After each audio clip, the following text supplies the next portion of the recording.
In today's debate, we will discuss two different cases that involve teachers and some of the activities that they develop during classes.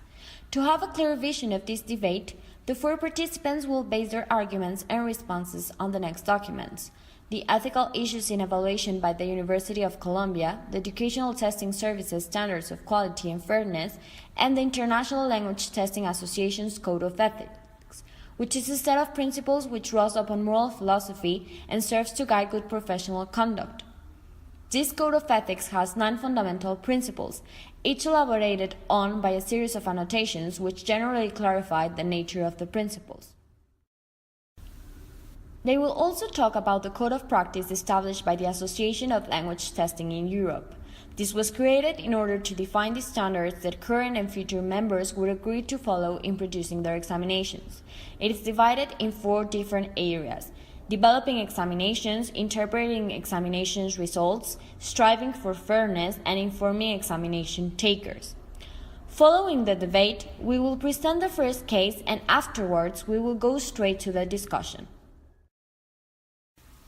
Case number 1. Mark G. is a 6th grade teacher who works in a middle school. While grading an exam where many students had performed poorly, Mr. G begins writing comments on the test like "only a loser would write this" and "were you sleeping when we talked about this?"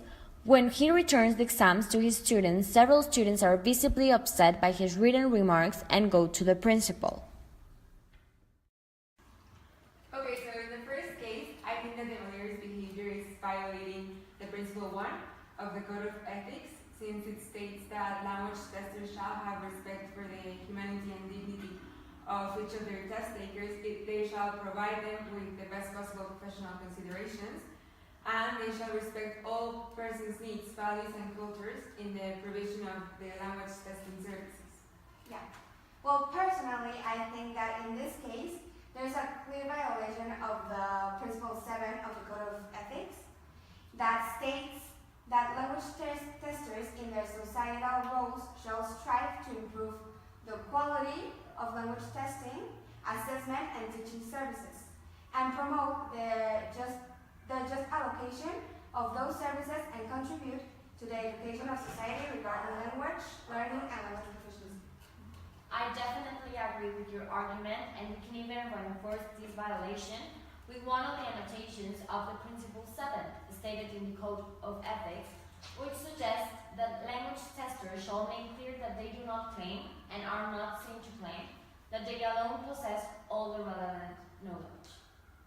Moreover, I consider that in this case we can also identify 2 important ethical issues first mentioned in the University of Columbia's Guideline of Ethical Issues in Evaluation, such as the evaluator's immoral behavior and the lack of sensibility.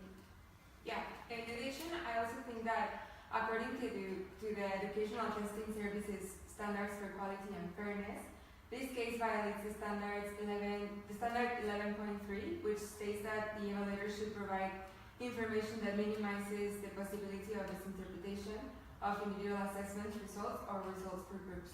I agree with that, and we could also add that this same standard suggests that if pass-fail scores are reported, the evaluator should give failing test takers some information about their performance relative to the cut score when it's feasible and helpful to test takers.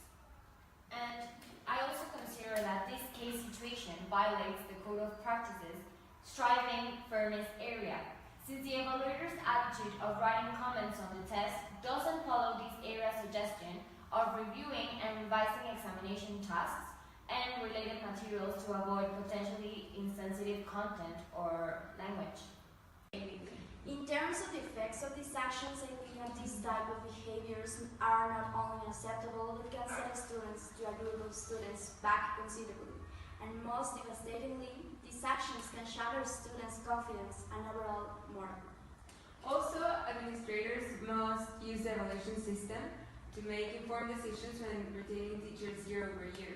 They cannot be afraid to put the necessary work required to dismiss a bad teacher who will damage students like this.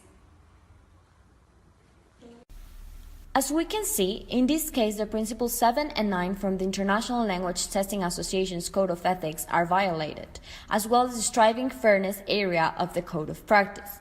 Moving forward with this debate, we will present the second case and again discuss about the ethical issues that are violated by the evaluators and the students' behaviors. Case number 2. Catherine D. is a 4th grade teacher. During an exam, she announces to her class, "Who cares about cheating? You go ahead and cheat if you want." At first, most of the class thinks she's joking.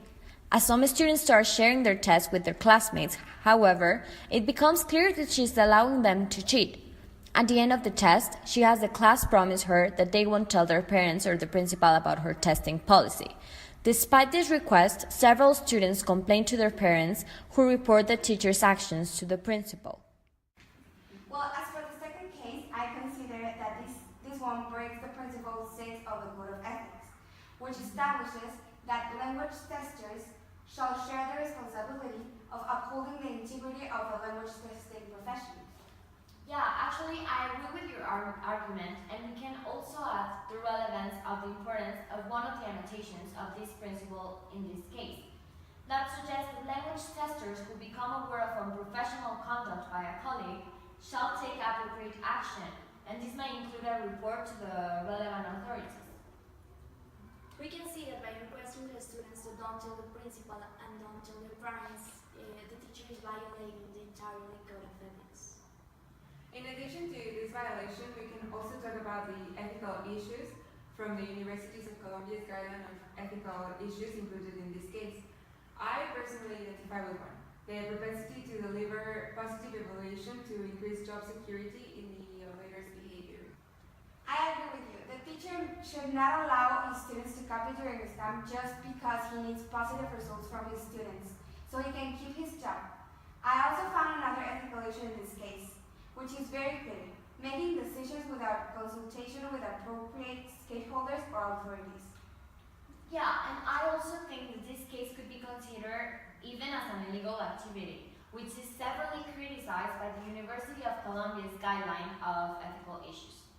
In terms of the educational testing services standards for quality and fairness, I determine that this case is not in accordance with the standard 10.5, which states that the evaluator should eliminate opportunities for test takers to attain the scores or other assessments results by fraudulent means to the extent possible. Yeah, I agree with the relevance of the standards in this case, and I would like to add that it also suggests that evaluators should discourage copying by following programs, seating guidelines for arranging seating at the administration sites. Well, now, if we focus on the effects of these actions, we could see that discipline is one of the main things that teachers must be aware of. They are supposed to provide a structured learning environment. Teachers must be fair, and consistent when dealing with discipline. It is obvious that if a teacher lets the students do these kind of things, their behavior will start to change in every class. Moreover, I would also like to add that a recent ABC News poll proved that 70% of teens say that students in their schools cheat on tests. 60% of them have friends who have cheated, 30% say they themselves have cheated, and more than 50% say that cheaters don't get caught. So I think that it is amazing that knowing these numbers, teachers keep letting students cheat. Well, it's well known that other teachers work hard to share knowledge to help students to be successful in academic career and in life. Cheating shows a lack of respect for these efforts and the efforts that teachers give opportunities to people that doesn't deserve them. Exactly. If they are allowed to copy on the test, students will lower their performance levels in all classes. And I think that we all agree that, as a general conclusion, it can be stated that the violation of the ethical guidelines affects both teachers and the students' performance in the classroom.